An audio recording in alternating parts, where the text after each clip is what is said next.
আসসালামু আলাইকুম এভরিওয়ান, সবাই কেমন আছেন? আজকে আমি আপনাদের মাঝে নিয়ে এসেছি ঝাল ঝাল করে রসুনের আচার। এই আচারটি দিয়ে আপনারা গরম ভাত, গরম খিচুড়ি খুবই মজার সঙ্গে খেতে পারবেন।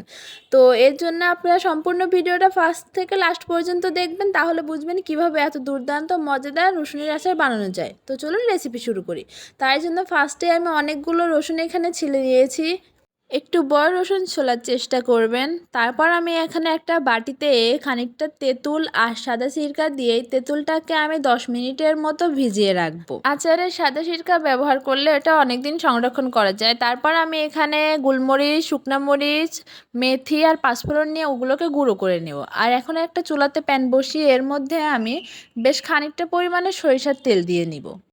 তেলটা আপনারা আপনাদের পরিমাণ মতো বাড়িয়ে অথবা কমিয়ে নেবেন। এরপর তেলটা গরম হলে এর মধ্যে ছিলে রাখা রসুনগুলো আমি দিয়ে দেব।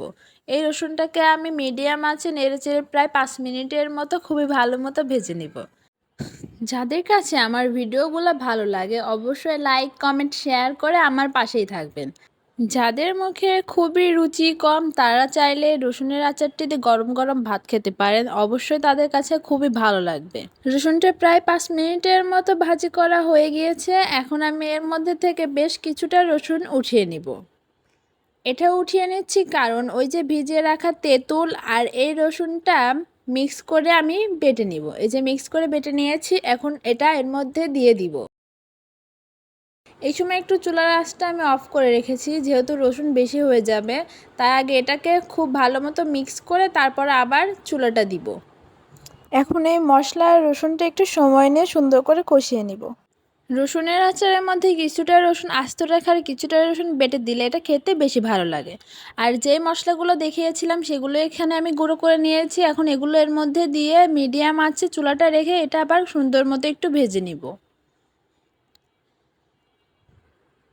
আমার ইউটিউব চ্যানেলের নতুন নতুন ভিডিওগুলো পেতে অবশ্যই সাবস্ক্রাইব করে পাশে থাকা বেল আইকনটি বাজিয়ে রাখবেন, তাহলে নতুন নতুন ভিডিওগুলো সবার আগে আপনাদের কাছে পৌঁছাবে। তো এটা বেশ কিছুটা সময় ভেজে নেওয়া হয়ে গিয়েছে। এর মধ্যে আমি হাফ টেবিল চামচ শুকনো মরিচের গুঁড়া দিয়ে দিচ্ছি, তাহলে ঝালের পরিমাণটা আরও বেড়ে যাবে। রসুনের আচারটা একটু ঝালঝাল খেতে বেশি ভালো লাগে। এই আচারটা একটু সময় নিয়ে ভাজি করলে এটা খেতে বেশি টেস্টি হয়। তো এখন এর মধ্যে আমি হাফ টেবিল চামচ লবণ দিয়ে দিচ্ছি। লবণটা আপনারা আপনাদের পরিমাণ মতো দিয়ে নেবেন। আর দিয়ে দিব 1 টেবিল চামচ চিনি। চিনিটা দিলে এখানে স্বাদটা আরও দ্বিগুণ বেড়ে যায়। তো আমার আচারটা প্রায় হয়ে গিয়েছে। দেখুন কত সুন্দর দেখা যাচ্ছে আর কত সুন্দর একটা কালার চলে এসেছে। যাদের মুখে রুচি নেই অবশ্যই তারা এটা ট্রাই করে দেখবেন। আশা করি আপনাদের এটা খেতে খুবই ভালো লাগবে।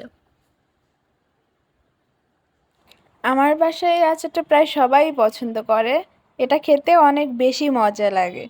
অবশ্যই আপনারা ট্রাই করে দেখবেন, আশা করি খুবই ভালো লাগবে। তো আচারটা প্রায় হয়ে গিয়েছে, এখন আমি চুলাটা অফ করে দিব। এটা ঠান্ডা হয়ে গেলে একটা কাচের জার অথবা ফ্রিজে অনেক দিন ধরে সংরক্ষণ করতে পারবেন। দেখুন কালারটা কত সুন্দর আসছে। সবাই ভালো থাকবেন, সুস্থ থাকবেন আর মিমস কিচেনের পাশেই থাকবেন। আল্লাহ হাফেজ।